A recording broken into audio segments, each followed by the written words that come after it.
Canes fam, I'm telling you, do not sleep on Emory Williams. You are Locked On Canes, your daily podcast on the Miami Hurricanes, part of the Locked On Podcast Network, your team every day.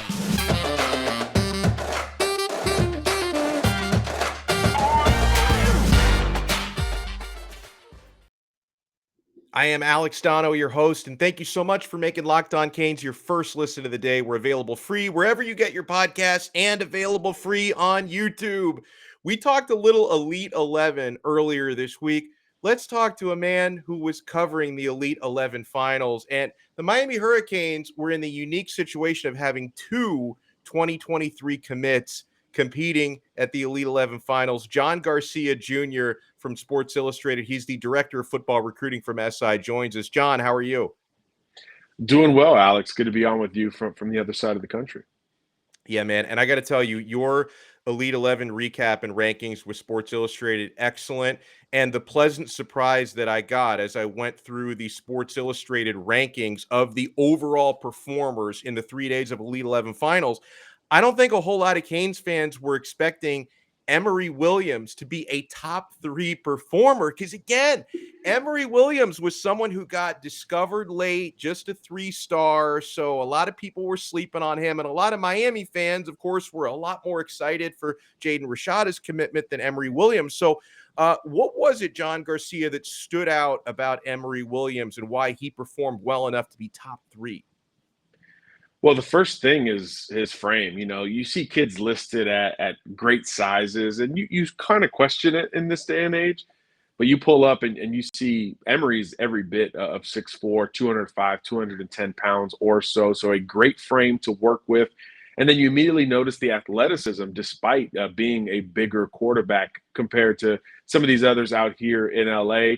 Probably a more up and down first day for him. And that was kind of the adjustment day, right? Coming off of travel. And it's a quick circuit-based camp where you're in stations and you're rotating very, very quickly, trying to absorb and compete as much as you can.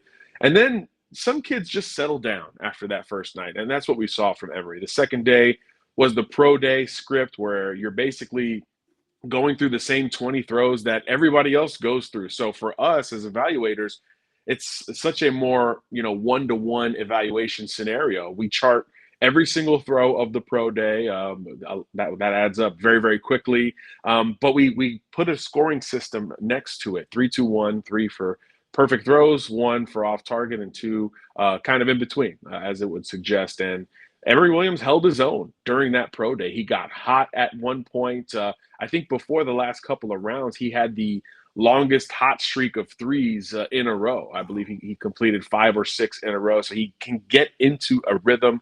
And then on the third day, he was even better. On Thursday, he won the accuracy gauntlet by those same metrics that Zach Goodall puts together for us. Shouted him out on Twitter, charting almost 1,000 throws over a few days. And Emory Williams came out on top Thursday. So he just inched closer and closer every single day. That third day was more about the physical ability to move and hit stationary targets and take direction from these great coaches that are out here as well. So I think the whole stock up vibe is certainly surrounding Emory Williams as much as any quarterback that we got to see out here. And he can do a little bit of everything. There's not a glaring weakness that we could identify after 3 days. I think he was most comfortable in the intermediate levels, but he could push it down the field, and he even flashed a little bit during some limited 7-on-7 to wrap up the event as well. So a very, very impressive and surprising performance altogether, and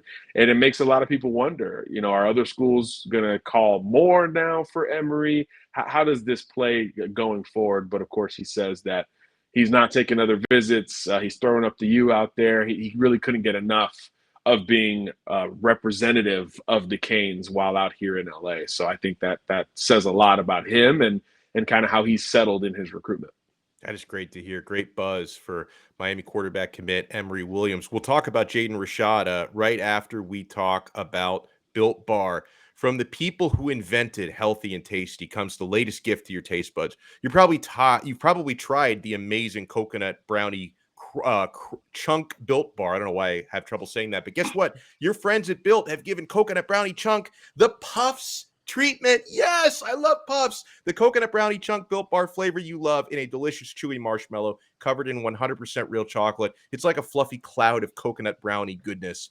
But stop drooling, guys, and listen. They are good for you. Low calorie, low sugar, high protein, and all delicious. Coconut Brownie Chunk Puffs are only here for a limited time. Go to Built.com now to make sure you don't miss out. They're going fast because they taste amazing.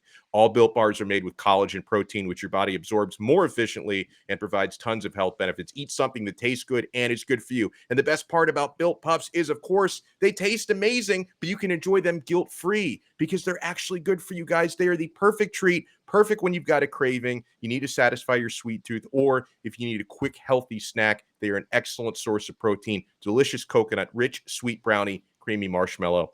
Stop fantasizing and get to Built.com to order your box of Coconut Brownie Chunk Puffs right now. Go to Built.com, use promo code LOCKED15 and get 15% off your order. Use promo LOCKED15. Thank you so much for making Locked On Canes your first listen today. So it's funny, Emory Williams, John, you guys had ranked third out of the 20 quarterbacks that competed in the Elite 11 finals. Jaden Rashada ranked number 11. Still a lot of positive things you had to say about Jaden. So describe his week to us. Well, when we come out with those final rankings, Alex, it's quite literally an average of the 3 days. So we're the only outlet that ranks all 20 kids every single day. So naturally, when we're picking our winner, it's just going to be the kid who had the lowest average, in this case, closer to number one, which was Dante Moore. So for Rashada, day one really kind of skewed the rest of his week because he was quite good both Wednesday during the pro day and Thursday during the accuracy gauntlet and 7-on-7. But that first day, remember, coming off of the commitment, coming off of the NIL scandal, not really wanting to talk to the media a whole lot. You could see it during his body language. He just didn't feel like he was in great shape. He had lost weight. And he told us, I was taking so many visits and committing and all that he hadn't really thrown consistently for quite a while. So if you use that as a mulligan, Rashada has easily a top 10, closer to top 5 week out here at the Elite 11. He finished, I believe, 6th on Wednesday, 7th on Thursday. So he was right there among the best after just getting some kinks out on Wednesday night. But even then, you saw flashes. And I think that's what makes Jaden such an intriguing quarterback. When he's pushing the football, second level, third level, outside the pocket, the timing, the release, it's so smooth. And the ball just jumps off of his hands like it does for a few of these guys, even at the Elite 11. He has a top 3.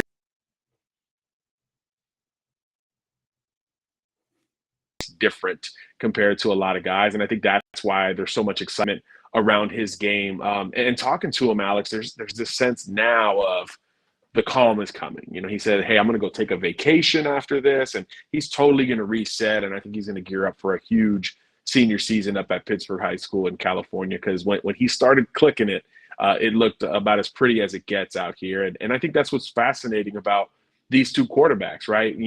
I think Emory, maybe the ceiling isn't as high, but the floor looks really good. He's not making glaring mistakes. And Jaden, the floor might fluctuate a little bit, although we still feel really good about him overall. But man, that ceiling is just so sky high. And I think that's what you want when you build a quarterback room. You need some variance in styles. You need a variance in, honestly, how soon these guys might be ready to play. I mean, look what's building right now at the U beyond Van Dyke. You've got a lot of interesting quarterbacks sitting there behind him, and I think they're staggered, right? And most people feel like Jake Garcia is kind of ready to go, with Ja'Curry Brown, maybe a little bit more of a developmental situation, and then you bring in these two to counter that, and it becomes really advantageous and kind of where you want to be in this crazy world of roster management. So very unique between the two. Both of them certainly flashed, and I think most of all, the two great kids who really bought into each other. They built their own relationship together and were really complimentary of each other from the outset all the way through last night. So I think that bond will not only help their future, but it's going to help this Miami recruiting class, because both guys were kind of bold, like, hey, this thing's about to get rolling here pretty quickly. So it's good news all around with Miami. Make sure you check out John's work at Sports Illustrated. He's the director of football recruiting for SI. Follow him on Twitter at John Garcia _Jr. John, thank you so much, man, for the coverage. And I loved your piece. I encourage everyone to read the recap because it was the best one I've seen. Appreciate the kind words, my friend. We'll talk soon.